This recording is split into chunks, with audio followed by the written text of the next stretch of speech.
하나님 감사합니다.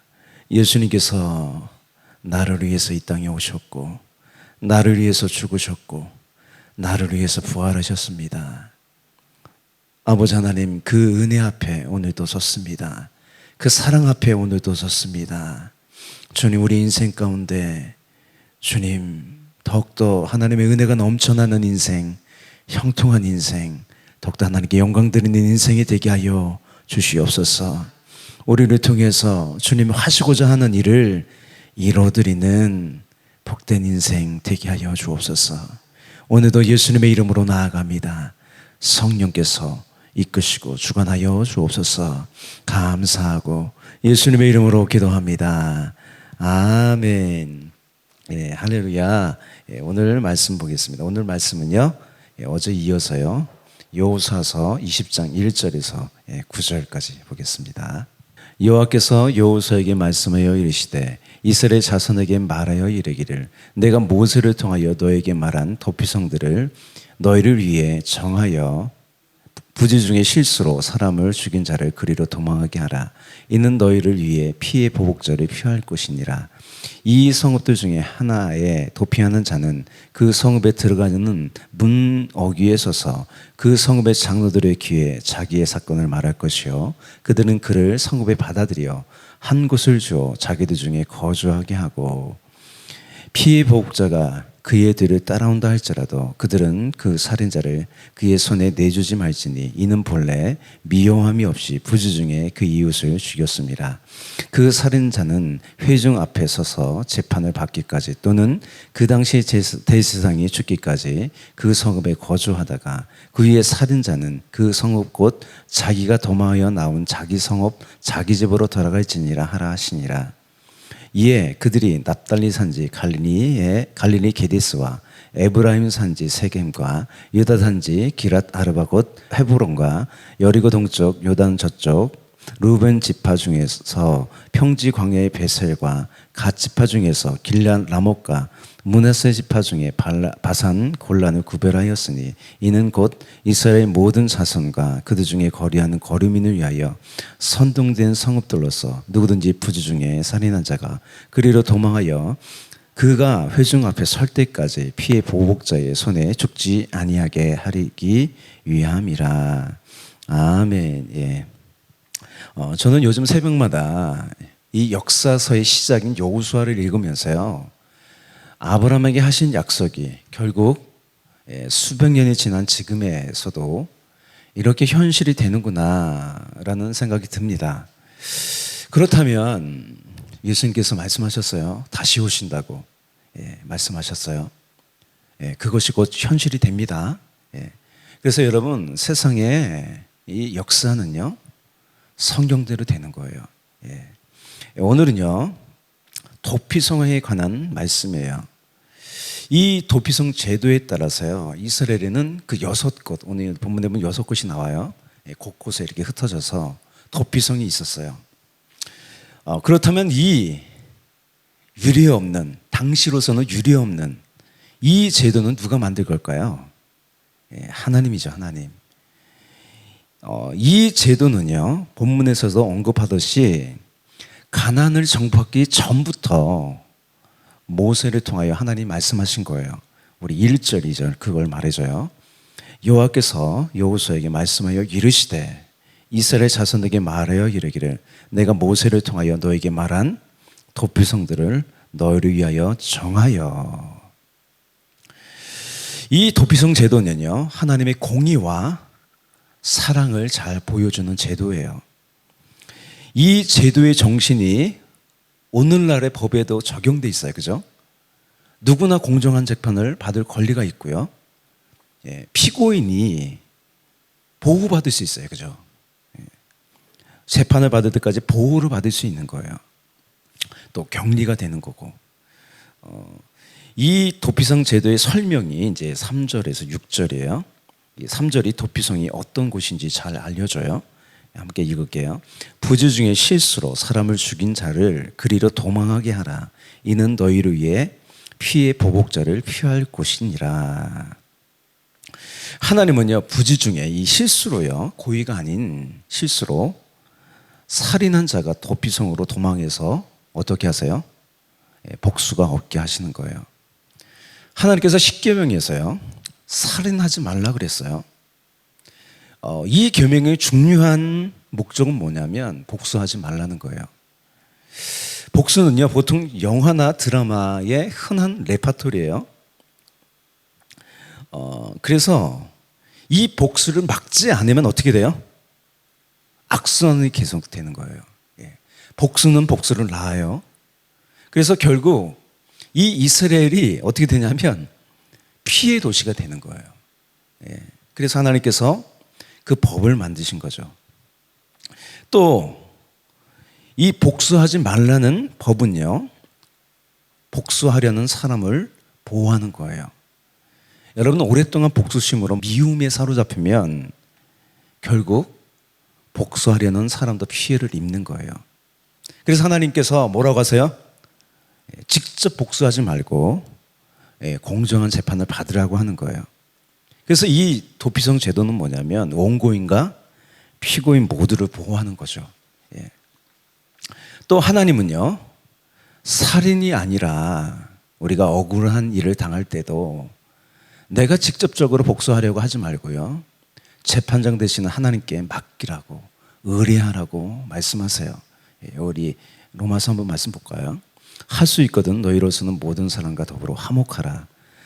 내 사랑하는 자들아, 너희가 친히 원수를 갚지 말고 하나님의 진노하심에 맡기라. 기록되었을 때 원수 갚는 것이 내게 있으니 내가 갚으리라고 주께서 말씀하시니라. 내 원수가 줄이거든 먹이고 목마르거든 마시게 하라. 그리함으로 내가 숯불을 그 머리에 쌓아 놓으리라. 아멘. 굳은 일을 하나님께서 하시겠다는 거예요, 여러분. 여러분 직접 복수하려고 하지 마십시오. 하나님께 아뢰세요. 이와 같이요, 하나님은 우리의 도피성이에요. 특별히 원수에 대한 복수심과 미움에서 우리를 보호하는 도피성이 되십니다. 그렇게 하나님을 도피성으로 삼았던 사람이 이제 다윗이죠. 사울에게 억울한 일을 많이 당했어요. 이 다윗의 시편을 보면 이 모든 억울함을 하나님께 아뢰고요, 하나님을 피난처로 삼았어요. 결국 하나님께서 다윗과 함께 하시고요, 왕으로 세우시죠, 그죠? 또 사울에게는 공의로운 심판이 있었습니다. 다음, 이 도피성이 실제로 어떻게 쓰이는지 구체적인 방법과 법을 알려줘요. 4절, 5절 한번 볼까요? 이 성읍들 중에 하나에 도피하는 자는 그 성읍에 들어가는 문 어귀에 서서 그 성읍의 장로들의 귀에 자기의 사건을 말할 것이요, 그들은 그를 성읍에 받아들여 한 곳을 주어 자기들 중에 거주하게 하고. 그러니까 이 도피성은 오늘날 감옥과 같은 것이 아니라 그냥 마을이었어요. 마을. 그죠? 마을이었어요. 피해 복자가 그의 뒤를 따라온다 할지라도 그들은 그 살인자를 그의 손에 내주지 말지니 이는 본래 미워함이 없이 부지 중에 그 이웃을 죽였습니다. 그래서 이 도피성은요, 이 피고인이 재판을 받을 때까지 안전하게 보호를 받는 곳이고요. 그런데 만일 피고인이 이곳을 나가면 그때부터 보호를 받지 못해요.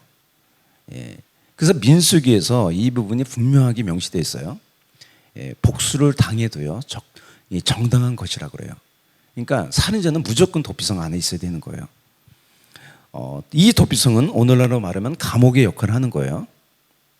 그래서 감옥은 범죄자와 세상을 분리하죠. 6절 한번 볼까요? 6절. 어느 때까지 그럼 있어야 될까요? 기한이 있잖아요. 살인자는 회중 앞에 서서 재판을 받을 때까지 또는 그 당시 대제사장이 죽기까지 그 성읍에 거주하다가 그 후에 그 살인자는 그 성읍 곧 자기가 도망하여 나온 성읍 자기 집으로 들어갈지니라 하라 하시니라. 또 민수기에서 보면 이렇게 돼요. 또 도피성에 피한 자는 대제사장이 죽기 전에는 속전을 받고 그 땅으로 돌아가 거주하지 말 것이니라. 여기 말씀 보면 살인자가 우발적인 살인인 것이 이제 재판을 통해서 인정되더라도요, 도피성을 나와 자유롭게 되는 조건은 뭐예요? 대제사장이 죽는 거예요. 대제사장이 한 명이잖아요. 그래서 이 격리는요, 누구를 좀 이렇게 보호하냐면 살인을 당한 관계자를 위한 처사예요. 왜냐하면 여러분 아무리 부지 중에 살인했더라도 살인자를 보면 직접 보면 마음이 어떻겠어요? 마음이 좀 그렇겠죠. 마음이 아프죠, 더. 그죠? 그래서 조건은 뭐냐면 대상이 죽어야 온전한 속죄가 이루어지고요. 살인자가 이제 도피성으로 나와서 집으로 갈 수 있었어요. 이건 뭐냐면 저 사람은 그에 상응한 죄값을 받았어 라고 인정하라는 거죠. 그죠? 예. 다음 7절과 8절은요. 도피성을 세울 지역을 명시하는 거예요. 6곳에 이제 적당하게 분산되어 있어요. 도피성을 세우는 그 환경은 어떠해야 되냐면 도로가 잘 돼 있어야 돼요. 일단은. 그리고 간판을 붙여야 돼요. 여기가 도피성이야 라고 크게 써붙여야 됐어요. 그러니까 누구나 쉽게 갈 수 있었어요. 지금까지 우리 도피성 제도에 대해서 보았는데요. 누가 생각이 나나요? 예수님이 생각이 나요. 그죠? 예수님은 우리의 영원한 도피성이 되세요.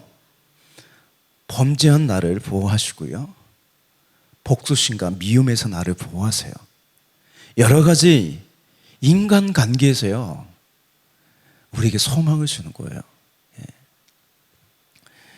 또 도피성이 되시는 예수님 안에서 아름다운 사람으로요. 교화가 일어나는 거예요. 여러분 교도소가 왜 가요? 그냥 격리가 아니라 교화시키려고 하는 거예요. 마찬가지입니다. 우리가 예수 그리스도 이 도피성 안에서 우리 마음 가운데 교화가 일어나는 거예요. 다시는 미워하지 말아야지 저 사람. 그런 교화가 일어나는 거예요. 어떻게 보면 이 교회가 도피성과 같은데요. 우리 마음 가운데 교화가 일어나요. 사랑할 수 있는 마음이 생겨요. 내가 이렇게 살아야지. 그런 마음이 생기는 거예요. 오늘도 우리는 우리를 보호하시는 영원한 도피성이 되시는 예수님 품 안으로 나왔습니다. 할렐루야. 여러 가지 수고하고 무거운 짐이 있습니까? 다 내게로 오라.